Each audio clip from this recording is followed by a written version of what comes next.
Assalamu alaikum. Good morning, children. How are you all? Yes, you are looking very nice and fresh as always. I am fine, अल्हम्दुलिल्लाह। जी बच्चों, आप ये बताइए कि हम लोग क्या कर रहे थे भाई, कौन सा चैप्टर पढ़ रहे थे और क्या टॉपिक था हमारा? जी, हम चैप्टर पढ़ रहे थे पुश एंड पुल और चैप्टर नंबर हमारा 7 था। क्लास 1 साइंस की हम बात कर रहे हैं। क्लास 1 साइंस चैप्टर नंबर 7 और पुश एंड पुल। तो जी आपने क्या समझा अभी पुश एंड पुल के बारे में, जल्दी से बताइए। पुश मीन्स क्या है, पुल मीन्स क्या है? Push means when you push N object it away from you. जब आप किसी चीज़ को पुश करते हैं तो आपसे दूर चली जाती है, पुश करते हैं, पुश। और जब आप किसी चीज़ को पुल करते हैं तो वो आपके करीब आ जाती है। When you pull an object it comes to you, वो आपके पास आ जाती है, आपके करीब आ जाती है। जब आप पुल करते हैं, जब पुश करते हैं तो अवे चली जाती है, और जब पुल करते हैं तो टुवर्ड्स यू, आपके करीब आ जाती है, आपके पास आ जाती है। पुल करते हैं, पुश पुल, पुश पुल। ठीक है, तो हमने ये चीज़ समझी इसमें कि हम दो तरह से चीज़ों को मूव कर सकते हैं, एक पुश के ज़रिए और एक पुल के ज़रिए, है ना। जो हमारी नॉन लिविंग थिंग्स चीज़ें होती हैं, जो चीज़ें रखी हुई होती हैं, जो खुद से मूव नहीं कर सकती हैं, जिनको हम मूव करते हैं या किसी चीज़ के ज़रिए मूव होती हैं, वो पुश और पुल के ज़रिए। जब उनको पुश करेंगे तो वो मूव होंगी, हमसे दूर चली जाएंगी, और जब हम उसको पुल करेंगे तो वो मूव करेंगे और हमारे पास आ जाएंगे। ठीक है जी। अच्छा जी, अब हमारे पास क्या है भाई, हम काम करते हैं, अपनी बुक खोलते हैं, पेज नंबर 46 निकालते हैं। Let's open your page number 46। और 46 पेज पे हम देखते हैं कि हमारे पास एक एक्सरसाइज मौजूद है प्रैक्टिस की, जिसमें हमने क्या करना है, रीड एंड आंसर। जी, हमने रीड करना है और आंसर देना है। क्या करना है भाई, पढ़ना है पहले और फिर इसका जवाब देना है। कुछ क्वेश्चंस दिए हुए हैं, कुछ क्वेश्चंस के बारे में हमने समझना है, पढ़ना है और फिर उसको लिखना है। सबसे पहले ये हमसे क्वेश्चन क्या कर रहे हैं जी, how do we move a football? How do we move a football? Football को हम किस तरह से मूव कर सकते हैं? पहली बात ये कि फुटबॉल जो है वो नॉन लिविंग थिंग है, खुद से मूव नहीं हो सकता। ठीक है ना, ना वो पुश हो सकता है ना पुल हो सकता है, वो मूव नहीं कर सकता, हम उसको मूव करते हैं। तो सोचें ज़रा, हमारे पास फुटबॉल रखी है, फुटबॉल रखी हुई है, अब हम उसे क्या करेंगे जो वो मूव होगी? क्या मैं उसे पुश करूं या मैं उसे पुल करूं? फुटबॉल अगर मेरे हाथ में है तो भी मैं उसे पुश करूंगी, पुश। और अगर वो मैं फुटबॉल खेल रही हूँ फुट से अपने, तो मैं क्या करूँगी, मैं अपने पाँव से उसे उसको पुश करूँगी, पुश।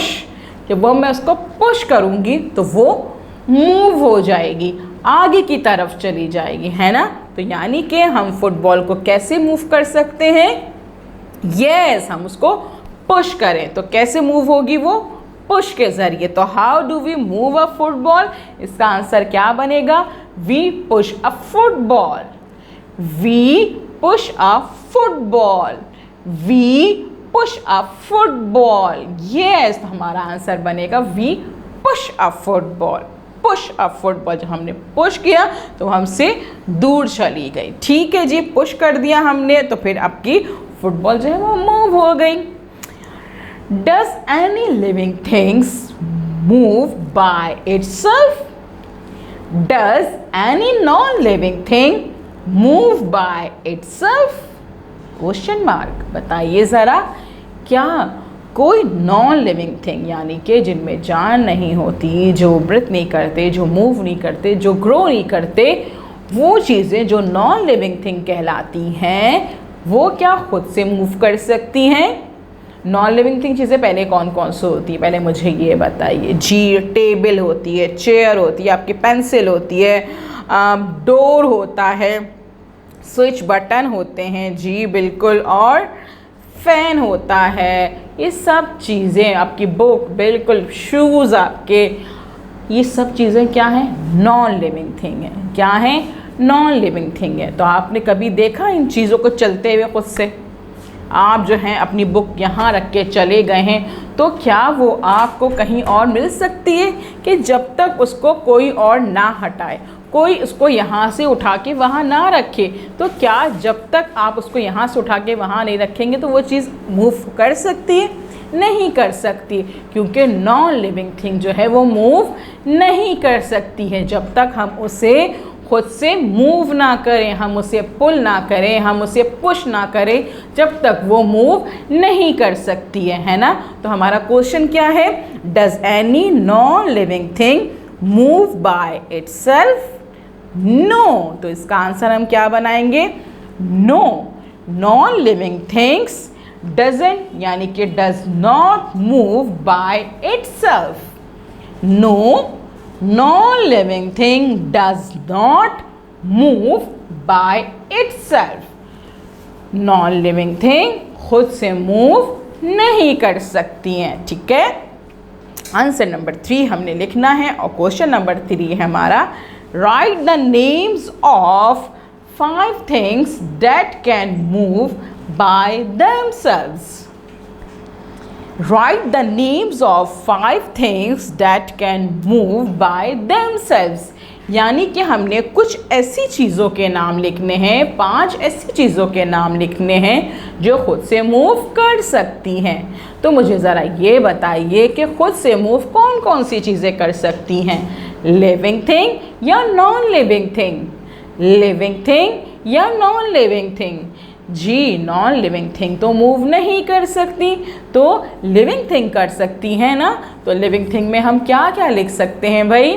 जी, हम ह्यूमन लिख सकते हैं, इंसान लिख सकते हैं, हम और आप बिल्कुल हम खुद से मूव करते हैं। ज़रूरी नहीं है कि कोई हमें मूव कराए, हम खुद मूव करते हैं। बर्ड्स, चिड़िया की जो भी पिजन्स होते हैं, स्पैरो, कोई भी बर्ड्स होती हैं वो खुद से मूव करती हैं।